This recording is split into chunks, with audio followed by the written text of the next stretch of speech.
Yeah, I'm just going to put it right out there. I think that it's time we change the Australian flag. Now, maybe you consider it disrespectful to say such a thing on Anzac Day, but consider this. The reason our men and women fought, and in too many cases gave their lives, was to safeguard Australia's lifestyle and our freedoms. About changing the flag. It's a high-octane issue that's been dividing us since 1901. It's only an opinion, for God's sake. It's only a flag. Nobody was locked up. Southern Cross does incorporate a number of Aboriginal legends. Oh, rubbish. To them I respectfully offer... Leave that flag alone. Let me finish! To those of you... Mate, you with the glasses, give me a fair go, okay? Leading the charge for change is footy and literary heavyweight Peter Fitzsimons. I say it is broke.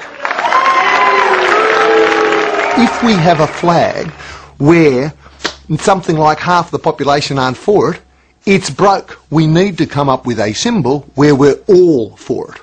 It is the proudest emblem that we could have as a nation, our flag of stars and crosses. And long may it fly aloft and free. In the other corner is dedicated flag lover John Vaughan. He runs something grandiosely called the Australian National Flag Association. And is still flying high here in Leichhardt and right across Australia. For it. Who are all these people that voted for it? Here are the rules of that competition signed by our first Prime Minister Edmund Barton, and you must... The story of our flag is filled with emotion and with myth, especially on Anzac Day. This is the day when the red, white and blue is waved passionately and patriotically, in memory of our fallen, lest we forget. But while the Anzac spirit may be sacred, the flag certainly isn't.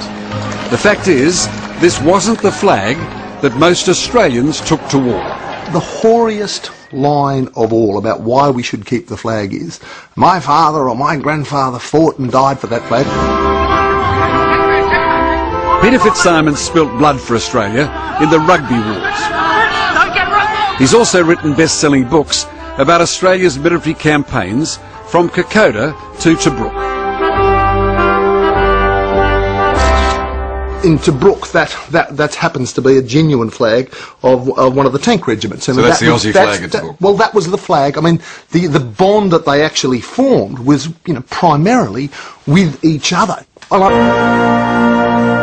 How can you possibly deny that those diggers who died on the Western Front or died at Gallipoli, if they were lucky enough to get buried, they were almost always buried under the Union Jack because that's what was available? I'm not saying that there weren't, and there are instances where that is proven, certainly indeed. We were part of the Australian Imperial Force.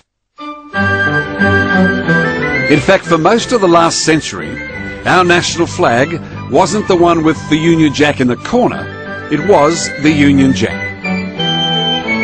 But that famous painting in 1927 of the opening of the Australian Parliament in Canberra, it's festooned with flags, the building is. All you can see are the Union Jacks everywhere, and the Australian flag is a red ensign, not the blue one that you say is the national flag. I can't give you a particular reason for that, except... What do you reckon? Well, unfortunately, there is a void sometimes in Canberra in regard to flag etiquette and protocol. And this is get it wrong. This is the opening of the Australian Parliament. Errors were made.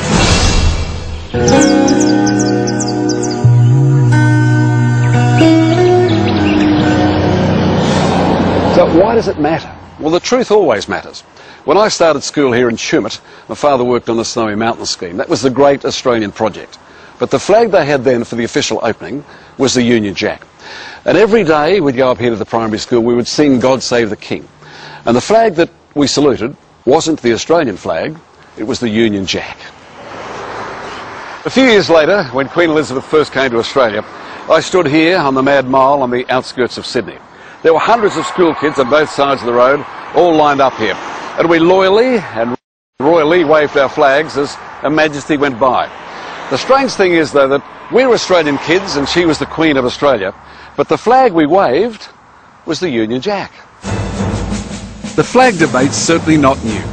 For decades, politicians have argued for the removal of the Union Jack. Go to buggery, England. We want our flag. We don't want the Union Jack. A great flag for the United Kingdom, but no longer relevant to multicultural Australia. We come from all the lands on earth. Let's have a flag that represents that. Thank you. My favourite line, Jerry Seinfeld comes out to Australia in the year 2000. He does this brilliant stand-up routine. He says, "I love your flag. Britain at night." Bingo. We will only move ahead when we get people into government who are strong enough and have... It's been in recent years that our flag's been hijacked by extremists or used for political stunts, like when Pauline Hanson draped herself in the flag to launch One Nation. We are proud Australians. We have been told to be tolerant of others that come here, but are they tolerant of us? It's not so much about the flag, it's what it represents. The first time, I suppose, I looked at it and went, geez, I don't think that's doing it anymore, is when Pauline Hanson wrapped herself in it, where it died for me.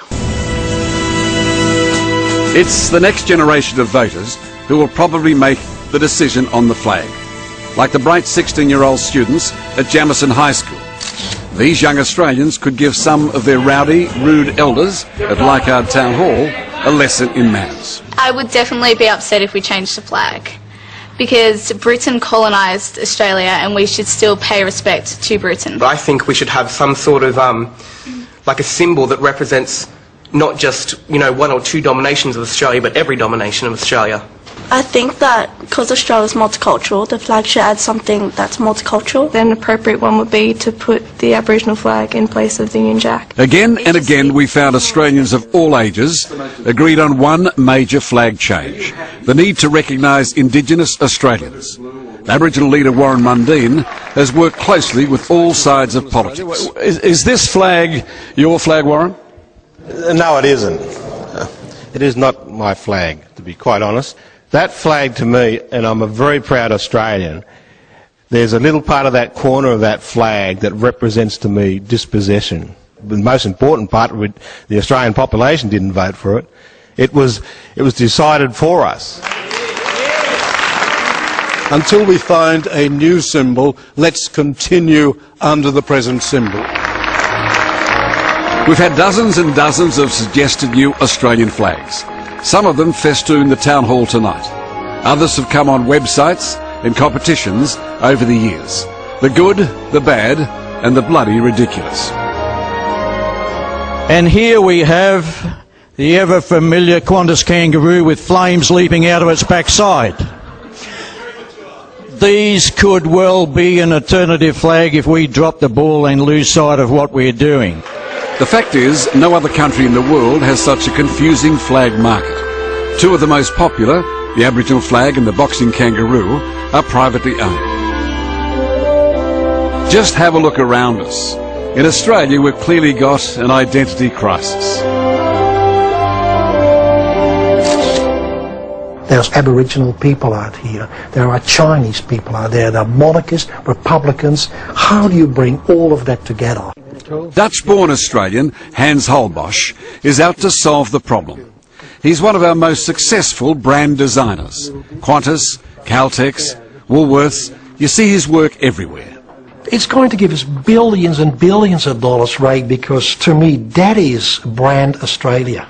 By changing the flag, the sheer impact that it will have around the world of Australia changing the flag, the impact will be, you'll be in every newspaper in the world. Australia has finally come of age. We are changing the symbol of this nation. The flag is about the soul of the people of Australia. Okay, all right, let's see.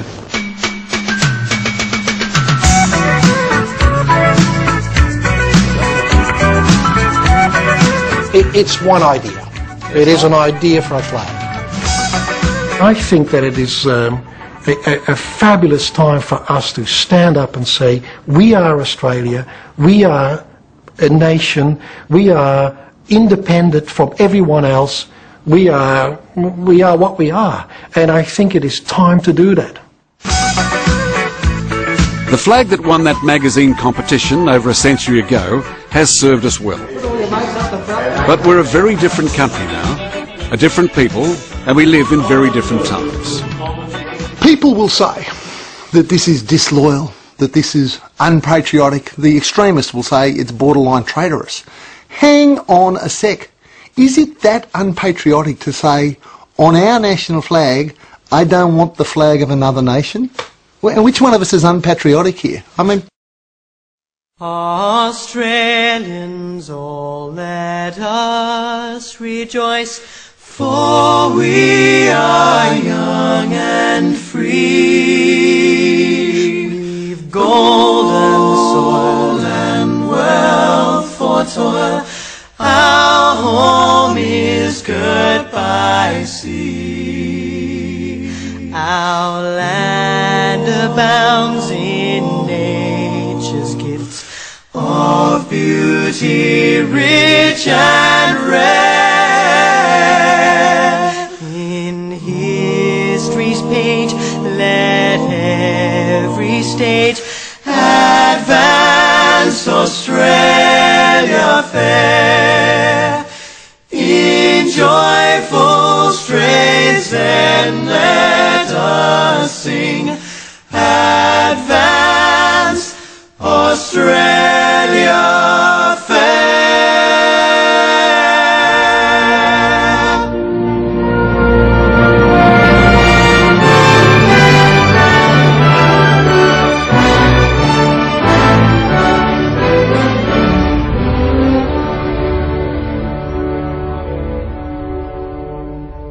Beneath our radiant Southern Cross we'll toil